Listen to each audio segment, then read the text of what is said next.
Hello, my happy corrupted wargamers. Welcome back to another episode of Happy Corrupted Wargaming. I have been so freaking excited about the Orks ever since the data slate, and really all edition, because they've been an absolute blast to play, and they have been crushing it on the tabletop. But I just can't wait. Sorry, GW, I know something happens. For some reason, Tau is getting released before the Orks are, but I can't wait anymore. So, this is my prediction video for what we are going to see in the Ork Codex, and what I've done here is I have separated things that are rational and things that should actually happen versus things that are like wish list for me. Okay, so I'm going to be talking about exactly how I believe the codex is going to be organized, and I'm going to give very specific predictions that are slightly educated on how the new detachments are actually going to work. So without further ado, let's just jump right on into video, and we are going to have some Orks Codex predictions. Number one, what are we going to be actually talking about in the course of this video? So we have a few contents here. One thing that we're going to identify is what are the problems with the current index that we have, because overall the index works, but there's some serious issues with it. Then we're going to talk about certain units and data sheet changes that we may be expecting, because there are some. Then we got to talk about some points cost changes that perhaps need to come about. Now, that is not necessarily a codex change. That might be a Munitorium field manual change, but we might mention it just a wee bit here.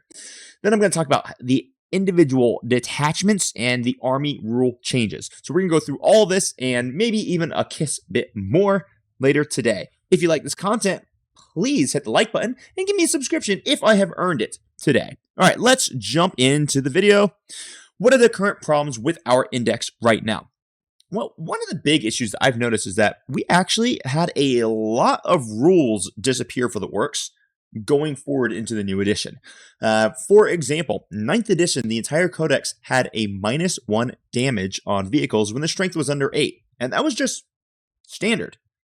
Now, some people might think, oh, that's crazy, I'm overpowered, but it certainly wasn't in 9th, and things are more killy now. So that was weird. And then every single detachment back in 9th also had the innate ability to re-roll charge rolls. And I was just finding it very curious that we lost these innate army-wide abilities going into 10th. Now, I do understand that if we were to see a return of the old Ramshackle rule, you might likely have to see an increase in points cost for things like trucks, for example. I'd be very willing and comfortable to compromise for that, because that would open up the codex to a completely new and interesting ways of playing. So we are missing some really rules. We're also missing our specialist mobs. The specialist mobs, the most notorious of which were the truck boys. So if you guys remember from 9th edition, or if you're new to 10th edition, essentially what truck boys were, or specialist mobs in general were, there were a series of, I don't know, maybe 8 or 9 different special upgrades you could give to a unit in your army. And when you did this, they would lose any of the old detachment rule or the clan rule of what it used to be. But in addition, they would gain a new rule. So there was one called Truck Boys, and it was a very iconic Ork ability where one unit in your army would have the ability to get out, move, and charge after a truck moves. And it was exceptionally awesome, and it honestly was not overpowered, because really the only units that were worth doing it with were going to be your boys, because anyone else would be, in fact, losing the rest of the army rules. So it was very, very cool. I would like to see a return to the specialist mobs. And then lastly, the last rule that really, in my opinion, needs some serious looking at is the WA. So overall, the general theme of the WA is actually a pretty darn good one, but it is super darn easy to be played around. If you're an Ork player, I assume this scenario has happened to you. It's you're going second, and at the top of battle round 2, you declare the WA, and your opponent says, cool, I'm going to back up 10 inches this turn and let you waste your entire go turn. And then enjoy doing nothing in round 2. And then in turn 3, I'm going to walk forward and just slaughter you because you have no more protections. And it is extremely frustrating for opponents just to be able to beat you simply because they know when your one turn is going to happen no matter what. So I would like to see the wall return to declared at the start of your turn, not the start of the battle round. The other way they could potentially fix it is go back to what we had in 9th, which is where the wall would last 2 rounds with diminishing effects. That could also work. But I would like to see the wall addressed a little bit. Now, let's move on into datasheet changes. What are the datasheet changes I really, really want to see when it comes to the new codex? Well, I definitely want to see a reworking of the kill rig. The kill rig, sadly, it just does not work. It lost its assault on its war tower. It lost ramshackle, which is the -1 damage. It lost its high toughness. Now, people would say, but it actually went up in toughness in 10th edition. Well, technically it went up in toughness, but relative to the strength of weapons in the game, it actually went down in toughness. So it lost its -1 damage. It lost all of its crazy psychic damage output. It lost the fact that it was a character. There are just so many changes that happen to the kill rig that make it honestly just not good anymore. When we look at the kill rig's data sheet, everything is AP1, which we don't need more of in in this current codex. The strength actually decreased. It's hitting on 3s on everything, so it's really hard for it to actually have impact in melee. Its shooting is very subpar. It does have one relatively good gun. And its ability is almost garbage. So on a 2-up, it will add +1 strength to 1 unit. This is almost never going to be relevant. Now, if you happen to roll a 6, it can also give lethals to that unit. Now, I would argue that if they wanted to change the kill rig by giving him his psychic ability was he chooses 1 unit and gives them lethals, I would argue that would be an acceptable reason to maybe actually take the kill rig just by itself, because that would be actually very good. But having to rely on a 6-up for the lethals just kind of sucks. So he needs a huge rework. The Shock Jump Dragsta, the Mega Track Scrapjet, they both need reworks. I don't really care how cheap they get. They're both garbage. The Shock Jump Dragsta, sadly, his weapon, his rifle, is not assault. So he can't even use his teleport ability and then shoot, which really darn sucks because he has to advance to use his ability, meaning you can't shoot. I know people are arguing that you can. You're wrong. I'm sorry. I love you, but you're just incorrect and you're just wishing that it worked. It just doesn't work. Luda's Ballistic Skill 6, it just does not cut it. They need Ballistic Skill 5. It doesn't matter. The unit just cannot operate without Ballistic Skill 5. So if it was Ballistic Skill 5, keep everything else the same. Honestly, you can even make it increase in points just a little bit, and that would be totally acceptable. Now, if you look at my current list, I actually am bringing 5-mans of Ludas, but the entire purpose of bringing the 5-man of Ludas is just because it's a 50-point unit that can jump out, do an action, and then die. And if that's what they had intended for Ludas, then perhaps they should have just given us a 50-point unit that could do that, but they didn't. So I do believe Ludas need to be rewritten to get that Ballistic Skill 5. Then we have Commandos. Commandos don't necessarily need a data sheet rewrite per se, but we need the ability to be able to take a 5-man squad of Commandos. At 135 points, Commandos are just unbelievably overcosted for what they do. If you compare a unit of Commandos to, say, a unit of Space Marine Scouts, it's not even freaking close. It is disgusting. It is criminal how overcosted and, honestly, detrimental to the Ork list it is to take Commandos. The Def Dread, maybe data sheet change was a little bit harsh on the Def Dread. He probably could honestly just be fixed with a little bit of a points reduction, but I find it criminal that the Def Dread is 1 strength higher than a Nob. It kind of just seems absolutely ridiculous to me. A Mega Nob is higher strength than a Def Dread. It just seems baffling to me, and I'm not sure I understand the purpose of the Def Dread in the current Ork list. Maybe the unit isn't actually necessarily bad, but I do believe it needs a few tweaks to make it relevant. Then we have the Killicons. The Killicons are kind of in the same scenario as the Def Dread. Being a 5-wound model that is a vehicle that gives up Bring It Down, so a 3-man still gives up 6 points on Bring It Down, and it's not it's actually less tough than a Mega Nob. Seems kind of ludicrous to me. So I just don't understand the purpose of cons. I think they just need a full rework. Then the last two that I want to take a little quick peek at is one would be the mech with shock attack gun or the big mech with custom force field. These guys, the units they lead kind of already have the abilities that they give. So Ludas would already, for example, reroll hit rolls of 1 or get full rerolls when they're targeting a unit on an objective. And that's kind of the ability that the mech with shock attack gun gives. He gives you reroll hit rolls of 1. And it's just kind of silly. And I don't really understand the synergies there. So I do believe they could use a little bit of a rework there. And then lastly, Snikrot. I actually kind of like Snikrot, but him being AP1 is kind of useless. Like, all right, you're going to give him this cool precision attack, and you're going to get, so he's this character hunter who does AP1, which basically means nothing. So they either need to give him like a dev wounds keyword, or they need to give him at least AP2. But with that, that's really all the datasheet changes I need to see. There's a few points changes, which we'll go over right now. Tank Busters, criminally overcosted. Honestly, they're pretty good units, or the ability is quite fine. +1 hit, +1 wound against monsters' vehicles with their rocket launchers. Love it. It's great. But at 110 points, I don't know if I've ever seen a single competitive list that brings them, because what the heck? Why would, that's just absolutely mind-bogglingly bad. Once again, the Death Dread, I put him down here again. I know we talked about him in the last slide as well, but I put him down here again because he actually probably could just be fixed by points. Like if you drop that dude down to like 105, 110, honestly, he's still. I'm gonna start taking him. So he is one of the units here that can probably be fixed just with points. Then looking at the Wrecker Truck Squig Buggy, the Custom Booster Blaster, and the Boomdaka Snazwagon, I don't think these units actually need full rewrites. I'm gonna get it mixed up, but one of these. Well, either the Custom Booster Blaster or the Boomdaka Snazwagon will suppress an enemy unit, making them -1 to hit, and then the other one will give an aura of -1 to hit. I forgot which is which, but regardless. So it's actually quite useful abilities, and I like them a lot. They're just, there's no way you can run them at that cost they're at. It's just kind of bad. Then the Wrecker Truck Squig Buggy, he probably comes down to like that 85, maybe the 90 point level, and he might start being quite useful in the list as is. And then lastly, we have the freaking Stompa. The Stompa is just, he's so cool. His rules are good. He actually slaps, but at 800, he's the most expensive model in the game that is not like an actual Titan. And I do not understand how it would even be feasible to bring him in a game of Warhammer. His points are so expensive. Your other big Imperial Knights, Chaos Knights, the guys that are at that 500 point level are the same power level as Stompa, and they are literally 300 points cheaper. So the Stompa is just unusable where he is. I would love to see him reduced because I want to see him on the tabletop.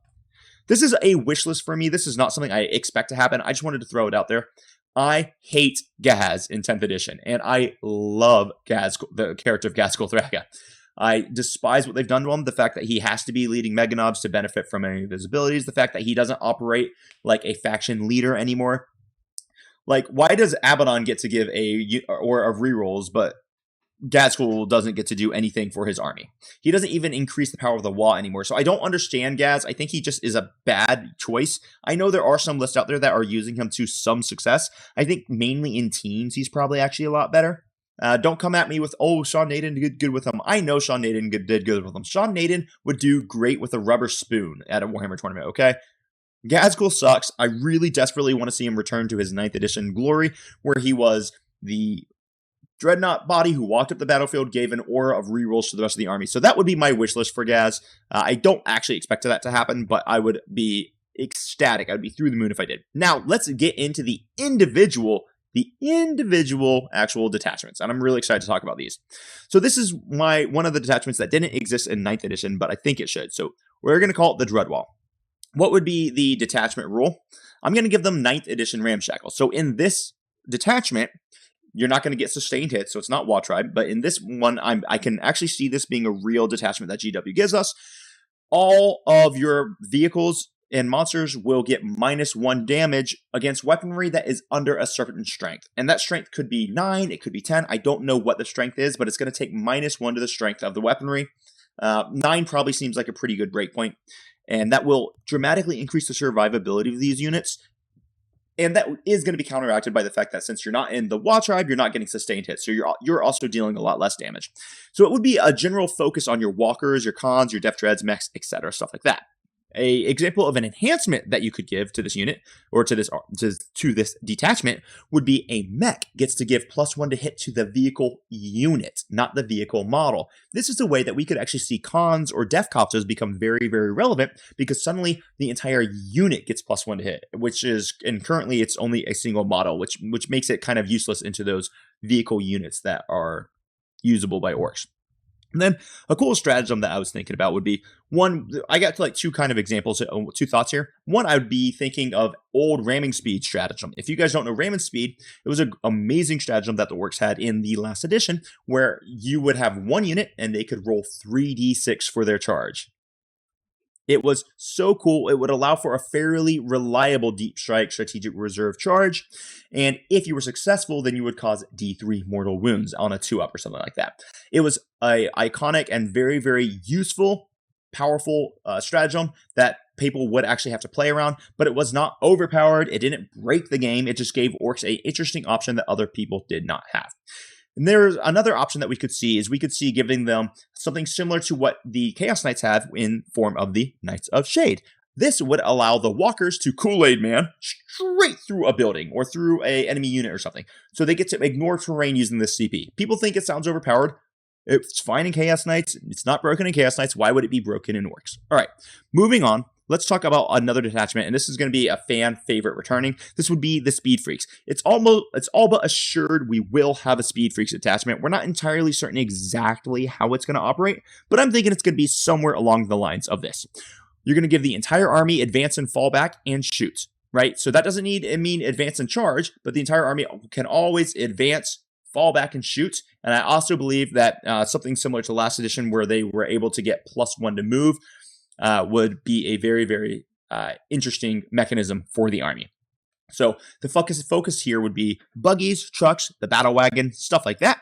A really cool enhancement that would work with the army would be to allow the character to give out advance and charge to one unit within 6 inches. So that would give a lot of dynamic movement to the actual army. Once again, they're not having the melee hitting power of a wild tribe. They don't have the durability of, say, the Dread Wall, which is I just talked about, but they have a bunch of mobility options. This would create a very dynamic and interesting method for the orcs to pursue their conquest with.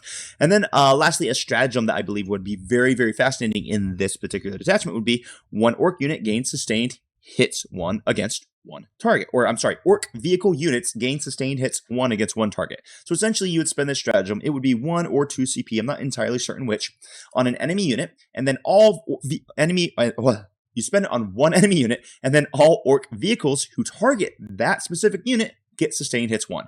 And I believe that would be a very, very interesting and cool method of seeing the Speed Freaks return.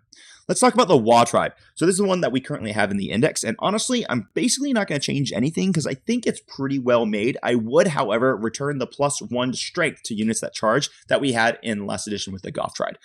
Besides that, there's really nothing else I would do. I think it's actually a pretty solid foundation for the rest of the codex to build off of. Moving on, we have the Bad Moons, and this would be colloquially referred to as the shooting orcs. Now, shooting is notoriously difficult to balance in orcs because orcs have crazy high volumes of shots that basically just do not hit their enemy. So when you give rules like sustained hits to the entire army or lethal hits to the entire army, you're increasing the output of the army by a lot more than you would in other armies. So I'm not entirely sure how they're going to do it, but one way which I posit would be a great way of doing it would be giving orc units the ignore cover special rule in this specific detachment. So one really cool enhancement would be a character can hand out full rerolls to hit to one unit in the command phase. This is actually a very fascinating option for me, and I think it could be a really, really nice way of making a very distinct orc faction. Think about having a unit of flash kits that can ignore cover. So that's an actual AP1. It makes them infinitely more usable.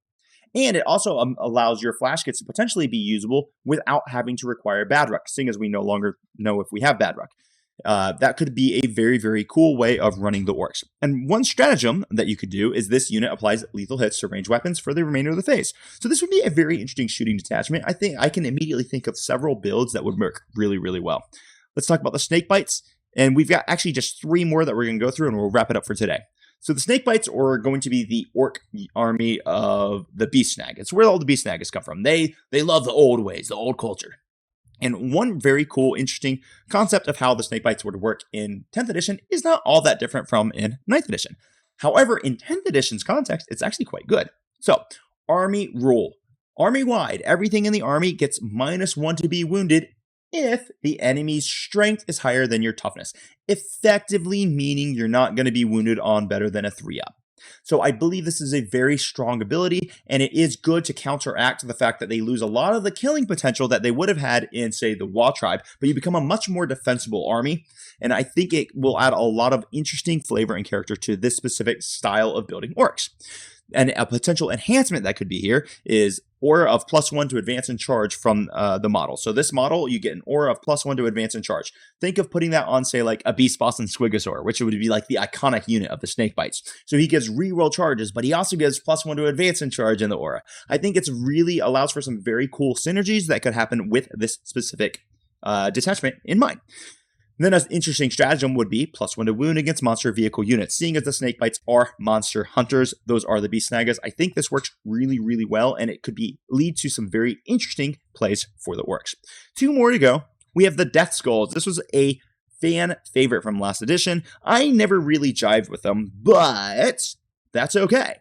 So the Death Skulls, what I would posit would be the army rule increase the OC value of every model by 1. This is a very strong ability, but it does not increase the killing or the defensive profiles of the army. It just changes the way that it will play. So this would be your swarm horde orcs in all reality. You could have an enhancement on a character that would be subtract 1 from the OC value of enemy units within engagement range of this model. Because this is the army that's all tricky. They're all about getting lucky and screwing the enemy over. So I really like the Death Skulls, the concepts here. Now, this is not overpowered. People might be like, oh, you could subtract 1 to the OC. That's crazy. It already exists in the game all over the place. Admech have entire battle line units whose entire role is just to subtract 1 from the OC of enemy units. So it's not like it's a crazy broken ability that you couldn't see elsewhere in the game already. And then an interesting stratagem that I considered for Death Skulls would be models in this unit may pile and consolidate up to 6 inches rather than the usual 3.